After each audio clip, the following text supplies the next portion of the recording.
Hello, welcome to the Manasplained podcast. I'm Connor, and this is Millie. Say hi, Millie. Yes, she's a good girl. Today we're going to be talking about Rasputin Dreamweaver. Rasputin Dreamweaver, 6 mana for a 4/1, and he enters with 7 dream counters on him. He's the only card in Magic that has dream counters, because why not? And then you can remove a dream counter from him, and you can prevent the next 1 damage that would be dealt to Rasputin, or you can add 1 mana to your mana pool. That one might be a little bit stronger. And so what we're doing is we're going to be able to remove all 7 of the dream counters to make 7 colorless mana. We can then blink Rasputin. Rasputin will re-enter with 7 more dream counters, and we can remove them to make more mana. There are some infinite combos that can go with that. Not running any of them in the deck because I'm not a fan of infinite combos. I will talk about them at the end of the video. But yeah, just being able to like ephemerate them or something like that and float the mana is awesome. So after we float all that mana, we can then cast it on some big mana stuff like creatures and X spells and stuff like that. So that's what the deck's based around. The deck, the theme, flickering them, and then the sub-themes, giant creatures that you can take over the board with, some high impact stuff that costs a lot of mana. And I really hope you like it. Don't forget to like, subscribe, and comment. It really helps the channel grow, and so that you get to see more of Millie. Isn't that right? So for the deck breakdown, there's 25 theme cards, which are the big mana stuff, and some X spells to help utilize the colorless mana very efficiently. The sub-theme is bounce spells to help get the counters back on Rasputin so you can take them off to make all the mana again. And then the 1 protection spell is one of the theme cards, which is a nice crossover there, and I'll get to that later. There's 13 draw, 15 ramp, 11 removal, 2 wipes, and 38 lands. This is really good numbers, help with the consistency of the deck. The draw, going to help you draw even more. The bounce cards or the flicker cards and some of your threats so that you can use the mana and the flicker cards effectively. The ramp is so that we can get Rasputin out, and then because Rasputin only makes colorless mana, we are also going to need colored mana to help pay for some of the cards, because some of the big mana cards might have 5 or 6 generic mana and then like a white and a blue or 2 blue or something like that. Like the X spells have white and blue in them, and so because of that you're going to need help pay for those, so that's what the ramp helps with. And then 11 removal, because this deck, like, people might focus you a little bit because we're dropping massive bombs, and so because of that you're going to need to have removal to be able to deal with the stuff that's going to be coming at you. The 2 board wipes kind of protect against our stuff and just deal with our opponents. And yeah, 38 lands is because we're running a lot of big mana stuff too. Eventually we can stop flickering Rasputin and eventually start casting the stuff. Rasputin's just to like help turbo out some of the bigger stuff. More like multiple of the big stuff in one turn. Altogether, that's 21 crossover cards. Now this number's a little inflated because the entire draw category fits inside the theme. So I would maybe put it down closer to like 13, 14 crossover cards, but still, that's more than 10, which makes it so valuable. So like I said, the theme is all the big mana stuff and the X spells and the big creatures, so I'll get into all of those now. Starting off the theme category, we have all of the Annihilating Eldrazi. The only one here that doesn't have Annihilator is Bane of Balaged, but it's arguably stronger because instead of sacrificing 2 permanents, it's exiling 2 permanents, which is crazy. All the other cards here, they just have Annihilator and some other effects. Pathrazer of Ulamog has Super Menace or Menace, so it requires to be blocked by at least 3 creatures. Flayer of Loyalties says whenever you cast it, gain control of target creature until the end of turn. It becomes a 10/10 with Annihilator 2, Trample, and Haste, which is insane. Flayer of Loyalties just like turns something into a copy of it. And if you can steal an opponent's creature with like an attack trigger on it, that's insane. You could also just give this to your commander or something, because you can gain control of a creature you control. It doesn't have to be an opponent's. So even if you just have a creature, you can turn them into a 10/10 with Annihilator 2 and Haste and stuff. It's actually kind of crazy.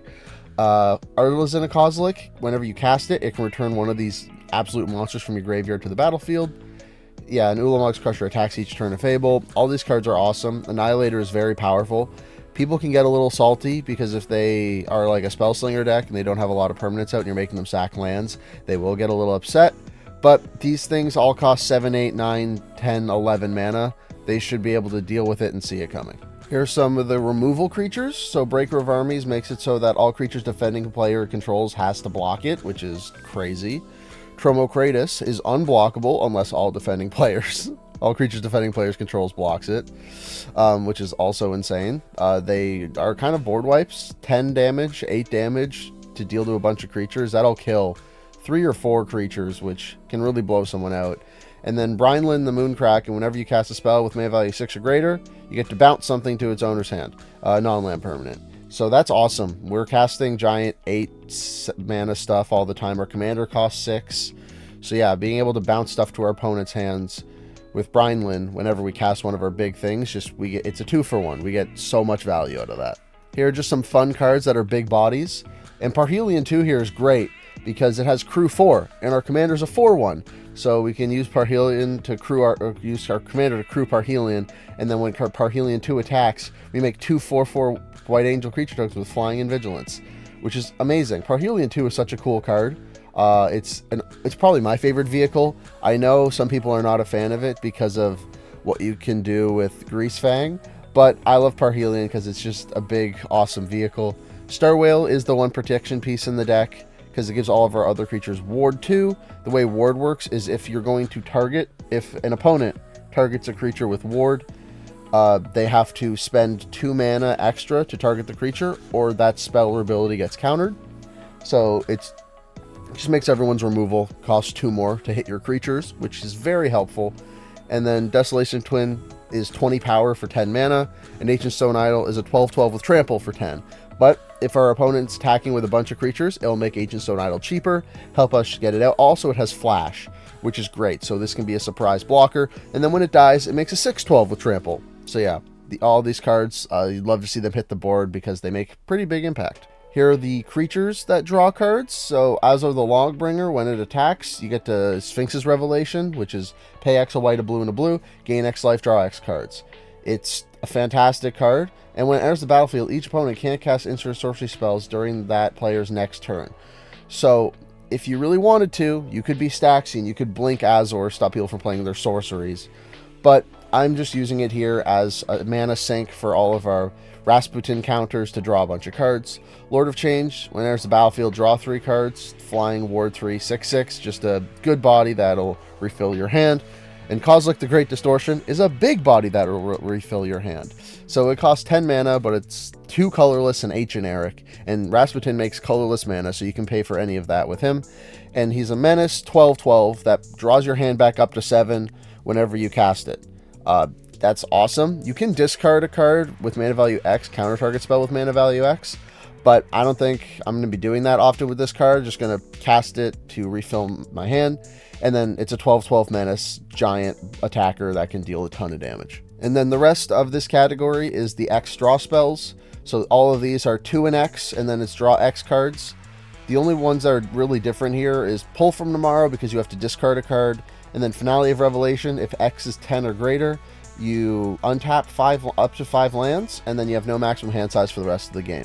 So Finale of Revelation is probably the strongest one here, because if you can get it to 10, you get to draw 10 cards, you have no max hand size for the rest of the game, you get 5 lands back worth of mana. It's great.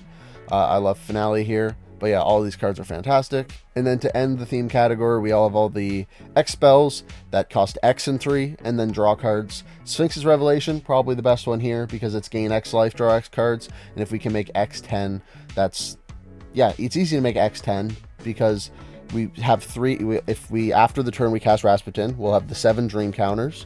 So we can spend 6 mana on it, plus the 7 dream counters, get us the 13, which would be X equals 10 with Sphinx's Revelation.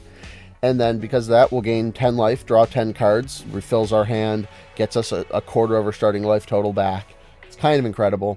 And then the other card that's really good here is Drown in Dreams. This card's amazing because if we control our commander, we get to do both, which is draw X cards and then target player mills twice X cards. So if we can get X to equal 10, 11, 12, they're going to be milling 20 plus cards. Just so many cards. It's a fifth of your deck. And if we're playing against someone that has a lot of graveyard hate, we can make an undifferent player mill that many cards, and then the graveyard hate player can hit them, and there's a fifth of their deck that's just gone for the rest of the game. It's a very powerful effect. And the reason that Stroke of Genius, Drown in Dreams, and Ingenious Mastery are in here is even though they do cost 3 and X, the 2 is generic. So it's a lot easier to cast with our commander's ability because of the generic mana that Rasputin makes. So for the sub-theme, we have all the blink spells that can get Rasputin's counters back so that we can spend them on more of our big mana stuff, maybe some X spells, draw cards, get some more blink stuff, get more mana. It's going to be great. So I'm going to be going through all of the bounce spells or flicker spells in mana order. So these are all the 1 mana ones. Probably the strongest one here is Ephemerate, because at the beginning of your next upkeep, you get to recast it. So you'll remove the 7 counters from your commander, flicker them, remove the 7 counters from them again, spend all that mana, and then at the beginning of your next upkeep, it'll flicker them again, so you'll have 7 more counters for that turn. Ephemerate is a ridiculously busted card. Rebound is such an awesome effect. I love it as an ability on cards. It gives them just that little bit of extra value and makes them that much scarier. Also, the art on Ephemerate is fantastic. And then Cloud Shift and Essence Flux, just more instant speed 1 mana flicker effects that can protect our commander or get us extra mana. Here are the 2 mana flicker spells. The best flicker spell here is Momentary Blink, because it says flashback, and because it has 3 generic and 1 blue, we can use our commander's dream counters to help pay for it. So we'll spend the 2 mana to blink our commander, and then we can spend 1 blue and 3 of the dream counters to flicker them again, making a ton of mana. It's very valuable. It's just a fantastic use of the mana, and it helps us get even more into the X spells to draw more cards and gain more life. Displacing Ghostly Flickerer here at 3 mana, because if someone's targeting to remove one of our big creatures, we can spend one of these to flicker our commander and that creature, get the counters back on our commander, and protect the other creature they were going to remove, which is fantastic. I love that ability, that able to protect something else. And then Ghostly Flicker can also bounce one of our artifacts so that we can tap it again for more mana. Just some extra utility there. And then Soul Herder is probably it's probably my favorite Magic the Gathering art of all time.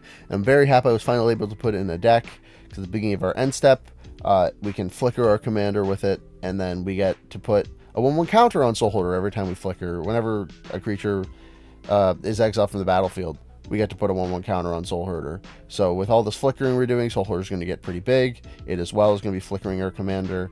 Bane of Balagad puts more soul counters, puts 1/1 counters on Soul Herder.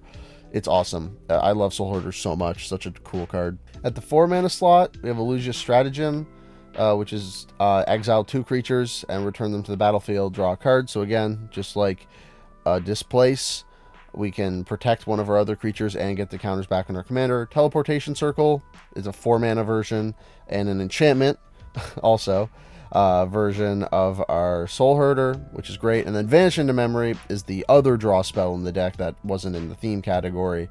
It's exile a creature, you draw cards equal to their power, and at the beginning of the next upkeep, it returns and you discard cards equal to that's toughness. Our commander's a 1/4, so this is 4 mana. Protect our commander because it'll flicker it, and then our upkeep it comes back and we discard 1 card. So it's 4 mana, draw 3 basically, and then flicker our commander, which that value is ridiculous. And then finally, the 2 4 mana creatures that can flicker multiple times. Brago King Eternal, whenever he deals combat damage to a player, exile any number of target non-land permanents you control and then return them. So if we can flicker a bunch of mana rocks and our commander, get all of our mana back, get our dream counters back, it's amazing. And Brago has flying, so it makes it easier for him to connect. And OG, the Exquisite Blade, when it enters the battlefield, gain 2 life and scry 2. And whenever you cast your second spell each turn, exile up to 1 target creature you control and then return it. So this can flicker our commander, could flicker OG himself. This is great. It's awesome to be able to have more than a couple ways to have repeatable flicker effects. That way we don't have to be casting spells from our hand to flicker our commander if we don't want to. We can do it on board by casting like an X draw spell, or maybe we cast a mana rock, then we cast our X draw spell, then OG flickers our commander, or something like that. It's very useful. So the ramp category, because we're in Azorius, white-blue, we don't get access to any super amazing land ramp. We do get some of the colorless land ramp that everyone gets, but it's mostly just ramp artifacts, like mana artifacts and stuff like that. But there are 2 cards in here that work very well with all the blinking we're going to be doing. So the 2 cards I was talking about are Solemn Simulacrum and Scampering Surveyor. So when they enter the battlefield, they go find a basic, put on the battlefield tapped, and then shuffle your library. Scampering Surveyor can find a cave, but I couldn't find any caves that I wanted to put in this deck. But if you do have caves, Scampering Survivor can tutor them to the battlefield, which is pretty sick. And then Solemn Simulacrum, when it dies, you may draw a card, which makes it a great chump blocker.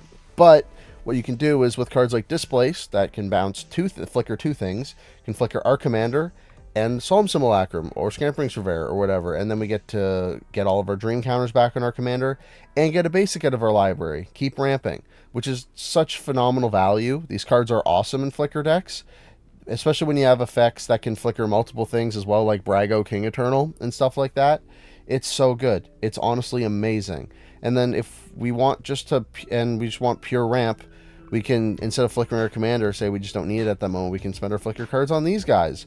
Say we have Ephemerate, and we just, at the beginning of our upkeep, or when we rebound it, we don't need to flicker our commander again. We could flicker one of these guys. They're just so versatile in a deck like this. It's honestly amazing. And since they only cost generic mana, if we have them in our hand and we cast our commander, we can easily get them out with some of the dream counters as well. So yeah, I love these cards. They're so good. And then in addition to them, we have Wayfarer's Bauble and Burnished Heart. Just some more ways to get some basics out of our deck onto the battlefield, because land ramp is my favorite kind of ramp. Up next is all of the colorless ramp. Thought Vessel gives us no max hand size, which is great with all of our X draw spells. Everflowing Chalice is multi-kicker, so with our commander's dream counters, we can put a bunch of counters on Everflowing Chalice, make it tap for a ton of mana. Thran Dynamo is probably one of the best returns on investment. 3 mana for 4 mana. Soul Ring is the best return on investment, but Thran Dynamo is very solid. And then Mindstone and Prismatic Lens are great. Prismatic Lens offers a way for us to filter if we want to turn one of the Rasputin's generic mana into colored mana. It's easy to do it through that. And then Mindstone, we can always pay 1 and sack it to draw a card. And then lastly, we have all of the colored mana making artifacts. Decanter, again, gives us no max hand size like Thought Vessel, which is fantastic. And then Gilded Lotus taps for 3 mana of any one color, which is really important because if we play Ghostly Flicker that can bounce artifacts or creatures, it can bounce one of each or whatever, we can flicker the Gilded Lotus and our commander, get some more mana out of that way for an even bigger X spell. It's honestly phenomenal. And then Arcane, Azorius, and Talisman are all just phenomenal mana rocks. So Azorius has access to pretty solid removal. I did cut some of the removal I would put normally in all of the decks, and that's because those cards are getting a little bit pricey. I didn't notice how expensive cards like Pongify were getting, so I'm going to start cutting those from Decklist because honestly, I don't think it's worth that price point, but even though it is still a phenomenal card. So most of the removal in this deck, you've already seen, it being the big creatures from the theme category. But here's the ones you haven't seen yet, and they're all phenomenal. Snap, I love Snap. It's probably one of my favorite removal spells. It's one of my favorite blue cards, just because it untaps 2 lands, so it's essentially free. And if you have something like an Azorius Chancery out or a Guildless Commons, it actually can net you mana, which is insane. And if you're playing a Simic deck and you're playing Gaia's Cradle, again, can net you mana. It's honestly phenomenal.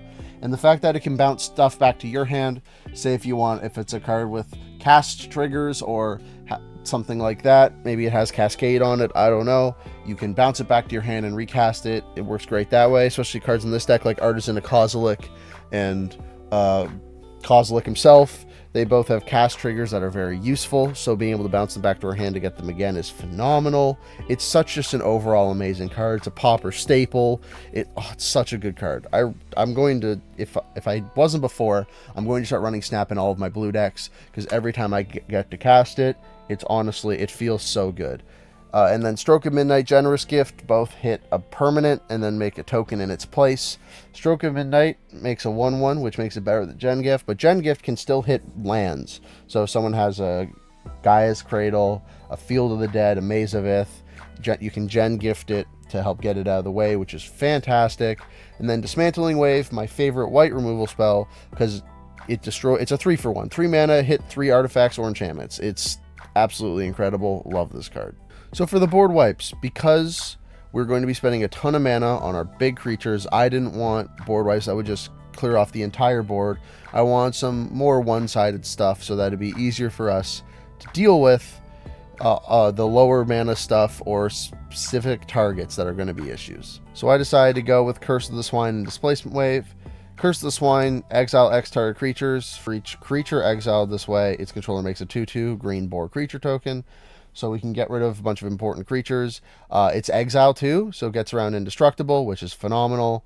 Especially if someone has like an Avacyn out or some other shenanigans. Yeah, it gets around that, which is fantastic. And then Displacement Wave. Return all non-land permanents with converted mana cost X or less to his owner's hands. So if we put 7 mana into this, make X equal 5. You don't even make X equal 6, so we can get our commander back to our hand too, get it back out with all of its stream counters and such.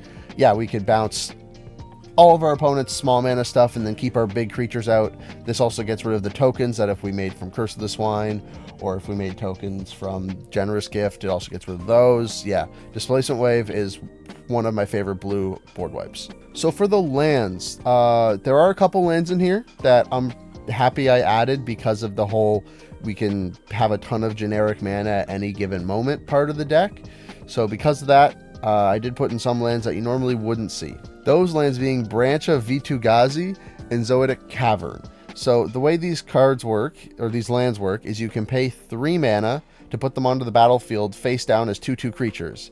And then for Zoetic Cavern's morph cost, you can pay 2 mana to flip it up. And Branch of Vitu-Ghazi, you can pay 3 mana and flip it up. And then when it flips up, you add 2 mana of any one color to your mana pool. So Branch of Vitu-Ghazi basically costs 3 to put down, and then you get the 3 mana back when you flip it over. And then Zoetic Cavern, it costs basically 5 mana to get a land out, to ramp a land out. It's awesome though. This is such a great use of the colorless mana, because with Branch we get 3 of it back. Some of it being colored mana help pay for some of our X cost spells and whatnot, and being able to cheat out Zoetic Cavern for 5 mana I think is honestly worth it. Some other cards here, Sky Cloud Expanse can help filter some of our commanders' dream counter mana. And then Bonder's Enclave, since our commander does have 4 power, we can put 3 of our commander's mana into it to draw a card. I love all these lands here. Azorius Chancery, again, bounce lands are phenomenal because we could, it essentially is draw a card, which is great. And then I love Sea of Clouds, and please, Wizards, put all of the Battle Bonds lands in the Commander Precons. Thank you so much. So for the maybe category, I'll go into some of the infinite combos you can do in this deck. And I'm not a fan of infinites. I don't like playing against them. I don't like playing with them. I don't like how they just kind of end the game there on the spot. If they're like multiple card combos, like there's 5 different cards in your deck you need to assemble like Exodia to win, I'm perfectly fine with those. But 1 card combos with your commander, I'm really not a fan of. And that's why none of these cards are in the deck. So Eldrazi Displacer is the 1 card combo with your commander that makes infinite mana. Because with Eldrazi Displacer, you pay 3 mana, and then you bounce a creature, and then it enters the battlefield again. So you remove all 7 dream counters, make 7 colorless mana, you flicker your commander, enters with 7 dream counters again, do it to make infinite colorless mana. And then using that infinite colorless mana, you can put it into something like an Urn of Godfire, which would make infinite colored mana. And then if you want, so that you can cast all of your other draw spells and stuff like that. And then once you find a Prophet of Distortion, you can draw your whole deck. And then you find something like a Goblin Cannon or an Assaultron Invader, and then you use your infinite mana to kill everybody. That's how this deck wins the infinite combo way. If you want to build this deck that way because you like infinite combos, it's very easy. EDH Rec has a bunch of these cards on there for that reason, because it's the strongest way to build this commander. I just wanted to go a way that I thought would be more fun than just Eldrazi Displacering for a Prophet of Distortion and then just win the game that way. I just not a fan of that. Some other maybe board cards, these cards that I ended up cutting at the end there. Peregrine Drake does a very similar thing to our commander, so because of that it is kind of like a backup commander, but I wanted to focus the deck on Rasputin more than Peregrine Drake, because Peregrine Drake it's got its moment in the spotlight, everyone knows it, some people love it, and so yeah, I just didn't want to, I wanted to be the focus more on Rasputin. Horizon Stone is great because it's crew fix. It's crew fix as an artifact. If we were blinking our commander like multiple times a turn, if we had some more stuff like that, and not being able to use all of the mana with the X spells, Horizon Stone would be better because we can hold all the mana on that and spend it later. But we are going to be using it for X spells and the such, so I'm not worried about that. Triplicate Titan would have been a great mana sink, but it's around $10, and I wanted a little bit cheaper cards in the deck than that. Thacid Deep Dwelling, and then by extension Conjurer's Closet are both over $10, which is why I'm running Soul Herder and Teleportation Circle instead. And then Meteor Golem is 7 mana, destroy target non-land permanent opponent controls. It's just really expensive for the removal, and it's one-time use. Yes, we could flicker it to destroy more stuff, but that feels, I don't know, for some reason that felt more mean than a giant Eldrazi annihilating creature.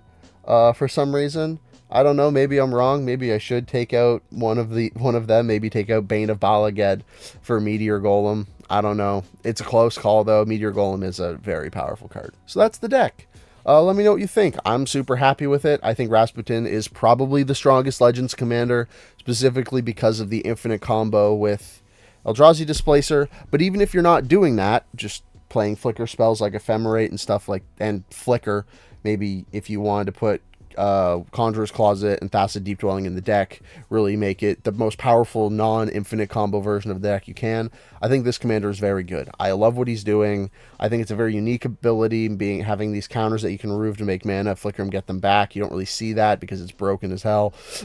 But yeah, I think it's a very powerful card. I was happy to build it. I don't usually build Azorius because my favorite colors are Naya. I do not like black or blue Magic cards very much. Dimir is my least favorite color combination. Been building quite a bit of that lately for this series, which is unfortunate, but hey, we'll get to more Naya stuff in the future, hopefully. But yeah, would you ever play this deck? Would you play the version I built? Would you play the infinite combo version? I'd love to hear from you guys, and I love chatting with you after these videos go up. These are all my socials. Twitter is when I post when all these videos go live. TikTok and Reddit, I'll start making content for that eventually. And then Architect and Moxfield are where all my deck lists live. So thanks for watching, and as always, get building, splainers. Alright, that is so